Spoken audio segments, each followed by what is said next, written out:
Pick up a branch from your peach tree, any branch. You are holding 20 free trees in your hand, and you have been throwing them in the compost pile every single season without knowing it. That branch contains 20 identical trees, same fruit, same flavor, same genetics, and it costs you nothing to take it.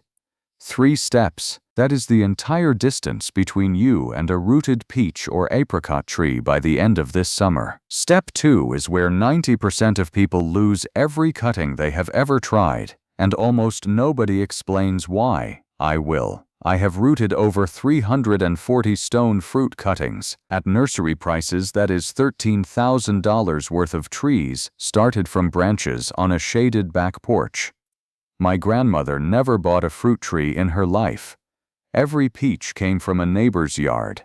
Every apricot from her sister's garden down the street. She called it borrowing. I call it the only method that makes sense. My first 2 seasons doing this were a disaster. Batch after batch lost, sometimes every cutting in a tray of 30. Healthy for 10 days, then gone overnight. One specific mistake at step 2 every single time. I am naming it now so you do not spend 2 seasons the way I did. The timing for peach and apricot softwood cuttings is late spring through early summer. In most of the country, that is late May through late June. You are looking for new growth that has had just enough time to firm up slightly, not the brand new floppy tip growth from this week, and not last year's dark brown hardwood. The middle ground. Current season growth that is starting to lose its deep bright green and harden ever so slightly, what propagators call semi-softwood. In Zone 6 and Zone 7, this window is typically the 2nd and 3rd week of June. In Zone 8 and Zone 9, you may be working in late May. In Zone 5, wait until the 2nd half of June. Find a healthy, vigorous shoot on the outer canopy of the tree. Not a water sprout shooting straight up from the trunk, and not a weak shaded interior branch. An outer, sun-facing, actively growing shoot from this season. Cut a section 6 to 8 inches long, 15 to 20 centimeters. Include at least 3 nodes, the small swollen joints where leaves attach to the stem. 3 minimum, 4 is better. Make your bottom cut just below a node at a 45-degree angle. That angle increases the surface area available to callus and root and prevents water from pooling on the cut end. Make your top cut straight across just above the highest node you are keeping. Use the sharpest blade you own. A dull blade crushes the stem tissue instead of cutting it cleanly, and crushed tissue at the base of a stone fruit cutting is already the beginning of rot. Wipe your blades with 70% isopropyl alcohol before every new tree. Stone fruit diseases travel on blades. Take your cuttings in the morning, when the stems hold maximum moisture. Once cut, wrap them in a damp paper towel, seal them in a Ziploc bag, and keep them in shade while you set up your rooting station. A stone fruit cutting desiccates faster than almost any other woody cutting you will work with. Treat it like a patient, not like a piece of pruned wood on a pile. Stop. Because right here is where most people think the hard part is over. They have their cuttings. Green, firm, right length, right angle, and they go straight to sticking them in a pot. That is the mistake. What happens in the next 15 minutes, before the cutting ever touches any growing medium, determines whether you get white roots in 3 weeks or a tray of rotted sticks. Peach and apricot are stone fruits, and stone fruits have one biological characteristic that most other cuttings do not. They are extremely prone to fungal rot at the cut base before callus tissue has time to form. The window between taking the cutting and the moment it seals itself is the danger window. Most home gardeners push the cutting directly into moist perlite or potting mix and immediately create the exact conditions, moisture, warmth, no air circulation at the cut end, that allow rot to establish before any root development begins. The rot starts working from the first moment, which is why the cutting looks perfectly fine for 10 days and collapses on day 11.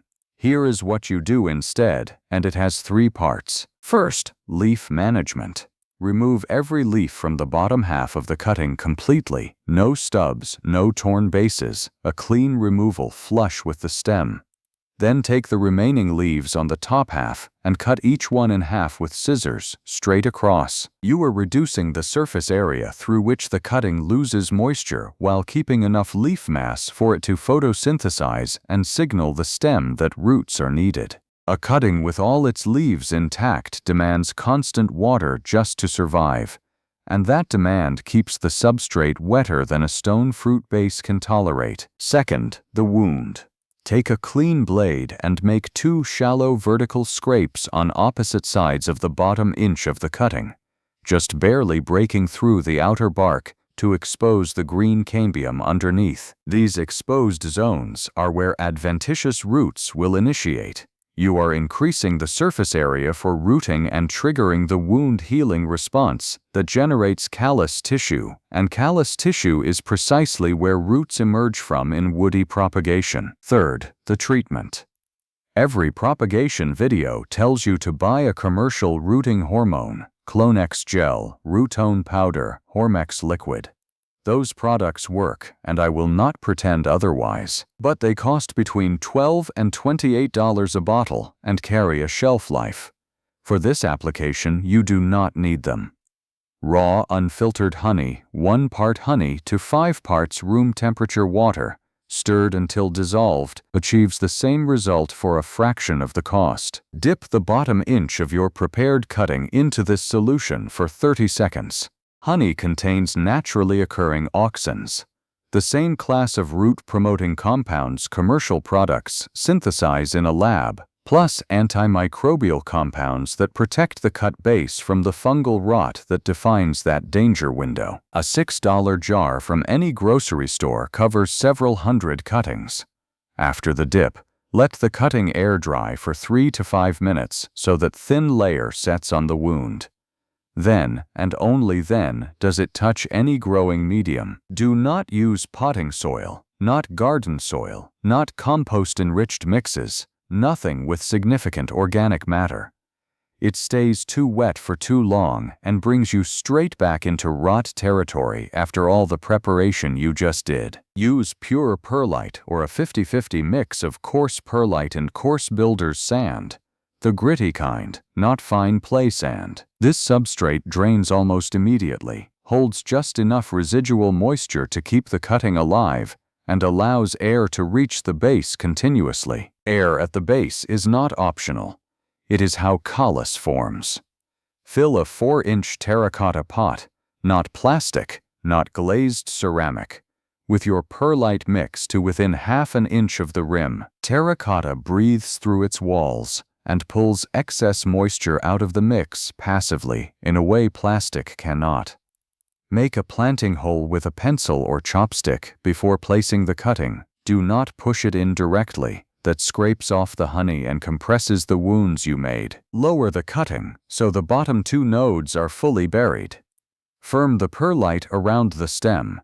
It should stand upright on its own. Water slowly until water runs from the drainage hole, then stop completely.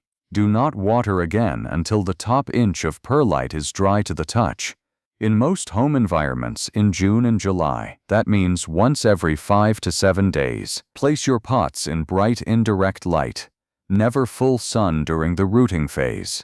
A covered porch with morning light and afternoon shade, or a spot under dappled tree shade. If you are in the South, Texas, Georgia, Alabama, the Carolinas, full shade until rooting is confirmed. For humidity, invert a clear plastic bag over each pot and secure it loosely around the base with a rubber band, leaving a small gap for air exchange. If you garden in a naturally humid region like the Gulf Coast or Pacific Northwest, skip the bag.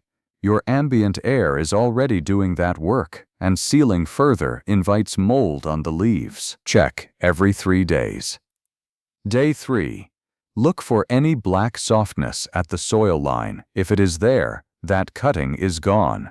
Remove it before it spreads. Day 7. Check moisture and leaf color. Healthy cuttings hold green. Yellowing lower leaves are the first warning. Day 10 to 14. Watch the top node for a swelling bud or small new leaf pushing. The cutting has committed to living. Day 18 to 21. Tip the pot and look at the drainage holes. Here is what nobody tells you about this moment. You have checked this pot every 3 days for 3 weeks. You have watered it once. You have left it alone in the shade.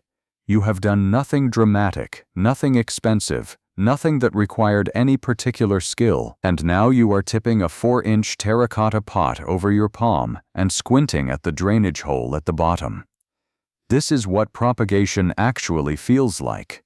Not a greenhouse, not a laboratory, not $100 setup, a pot, a hole, and whatever is coming through it. That is the moment. The first white root tips begin to emerge, fine, pale, almost translucent. 1 or 2 at first, reaching through the opening with a slowness that looks almost tentative, then more.